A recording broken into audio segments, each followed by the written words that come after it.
దేవుని వాగ్దానం.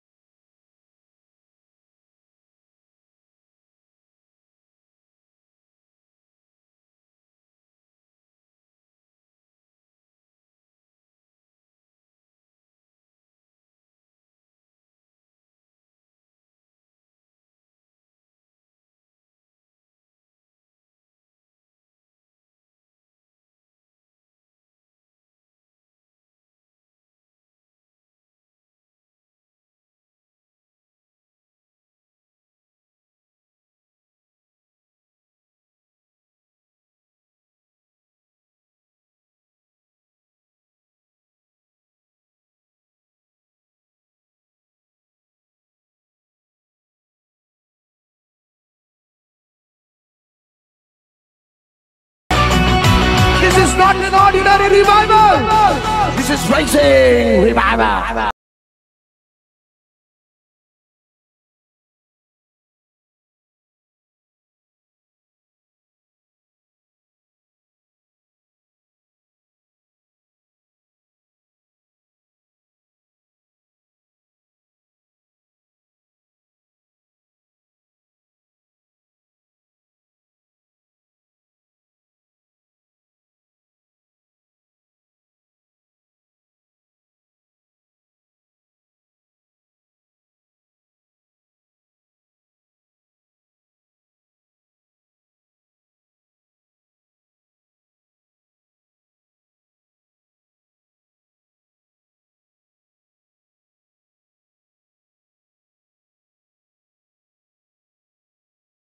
ఈ ఉదయకాల సమయంలో ఈ దినం దేవుని వాగ్దానం అనే చక్కటి ఆత్మీయ కార్యక్రమానికి ప్రేమతో ఆహ్వానిస్తే ఎలా ఉన్నారు దేవుని బిడ్డలారా?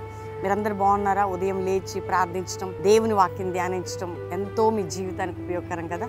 ఎందుకంటే మార్నింగ్ లేచి ప్రార్థన, వాక్యము. రెండోదిగా మన అనుదిన జీవితంలో మనల్ని బలపరిచేది దేవుని యొక్క వాక్యం. మన అడుగులని ఆయన యందు స్థిరపరిచేది దేవుని వాక్యం. ఈరోజు నువ్వు ఏ కష్టంలో, బాధలు, వేదనలో, దుఃఖంలో, పోరాటాలు గుండా ఉన్నా దేవుని పక్షమై కృప చూపుతాడు అనే విషయాన్ని మర్చిపోకు. ఎందుకంటే మన ప్రార్థనలు, మనం చేస్తున్నటువంటి ఆరాధనలు వ్యర్థం కావు. ప్రతి దినము దేవుడు నీకు ఇస్తున్న మాట మనుషుల నుండి వచ్చేది కాదు, ఆయన యొద్ద నుండి వచ్చే శ్రేష్టమైన మాట. అది దేవుడు నెరవేర్పులోనికి తీసుకొని వస్తాడు.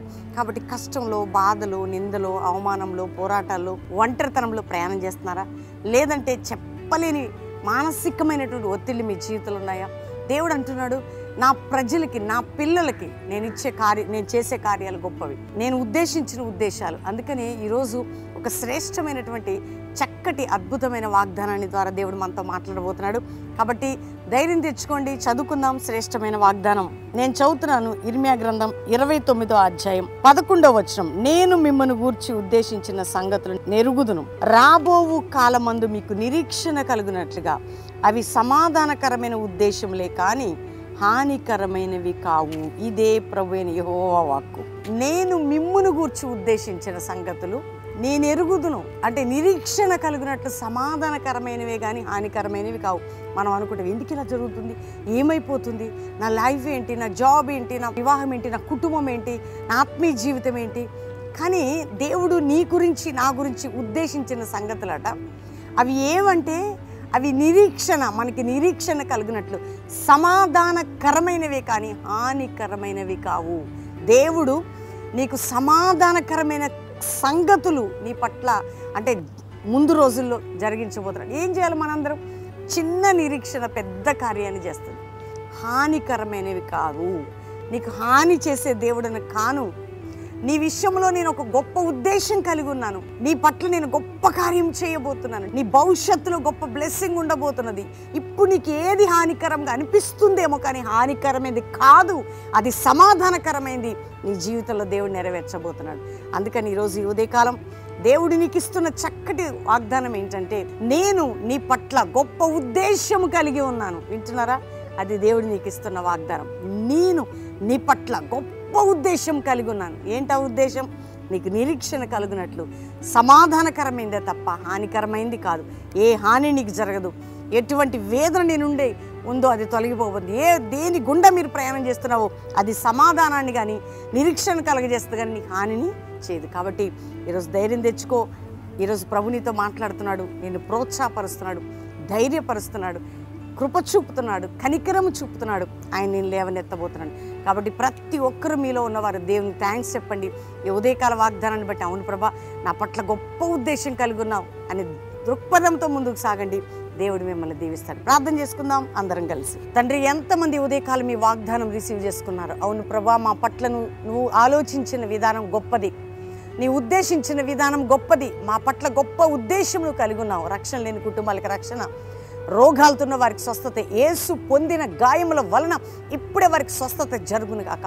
అప్పుల భారం నుంచి విడుదల, ఆర్థిక బంధకాల నుంచి విడుదల, కుటుంబ సమస్యల నుంచి విడుదల, మానసిక ఒత్తిడి నుంచి విడుదల, రకరకములైనటువంటి బాధ వ్యాధి నుంచి విడుదల ప్రకటిస్తున్నాం. అయ్యా, విడిపోయిన కుటుంబాలు కట్టబడాలి. ఎవరెవరికి ఆపదలునే తప్పించండి. నింద నుంచి, అవమానం నుంచి, భయం నుంచి తొలగించండి. కోర్టు కేసు కొట్టివేయబడాలి. అన్యాయంగా అక్రమంగా పెట్టబడుతున్న అక్రమ కేసులు కొట్టివేయబడాలి. నాయన బిడ్డలకి ఎవరెవరికి నష్టం జరుగుతుందో విడుదల, భూ సంబంధమైన బంధకాలు తొలగిపోయి అద్భుతం జరగాల. ఈ విధంగా ఎవరెవరు ఏ సమస్య గుండా వెళ్తున్నా వారికి విడుదలని, సమాధానాన్ని ప్రకటన చేస్తున్నాం. ఈరోజు ఎవరిది మ్యారేజ్ అయిన కుటుంబానికి శుభము, దీవెన కలుగును గాక. ఎవరిది బర్త్డే అని వారి దీవిస్తూ శుభములను పలుకుతూ నీ దీవెనలన్నీ వీరిపై ప్రాప్తించి నాయన వారి ప్రయత్నాలన్నింటిలో ఎవరెవరు ఏ ప్రయత్నాలు చేస్తున్నారు, ఎవరు నాయన వారి లైఫ్కి, ఫ్యూచర్కి నాయన ఎదురు చూస్తున్నారు, వారు కోరుకున్న రేవుకు వారిని చేర్చమని యేసు నామములో అడుగుచున్నాం తండ్రి. Amen, amen, amen. ఈ ఉదయకాల సమయంలో దేవుని బిడ్డలారా, ఈ వాగ్దానం రిసీవ్ చేసుకున్న మీ జీవితాల్లో దేవుడు నెరవేర్చబోతున్నాడు. ధైర్యం తెచ్చుకోండి. ప్రతి ఒక్కరు లైక్ చేయండి, అందరికీ షేర్ చేయండి, మంచి కామెంట్స్ పెట్టండి. దేవుడు మిమ్మల్ని దీవించును గాక. ప్రైజ్ అలా.